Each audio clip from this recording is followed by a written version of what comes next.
বাংলাদেশে একটা কচু বন, সেই কচু বনের মধ্যে জংলি জানোয়ারের জন্ম হয়। তার মধ্যে একটা চুলকানোর মানুষ জন্মগ্রহণ করেছে। সে আবার নাকি নিজেকে কবি এবং লেখক নামে পরিচয় দেয়। যখন তার একটু চুলকাচুলকি হয় তখন ভারতের বিরুদ্ধে কথা বলে।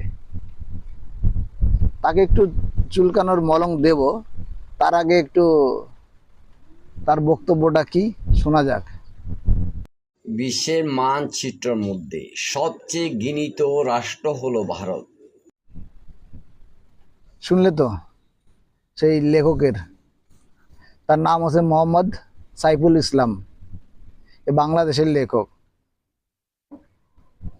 মানে এত বড় চুতিয়া লেখক, ওর মনে হয় জন্মেরও ঠিক নেই।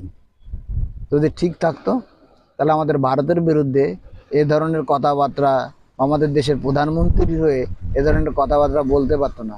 তাই বন্ধুদের বলছি, ভিডিওটা বেশি করে শেয়ার করো, যাতে ওই চুলকানোর কাছে পৌঁছে যায়। আর বাংলাদেশের এখন বর্তমানে যে আছে কচুবনের রাষ্ট্রপতি না প্রধানমন্ত্রী,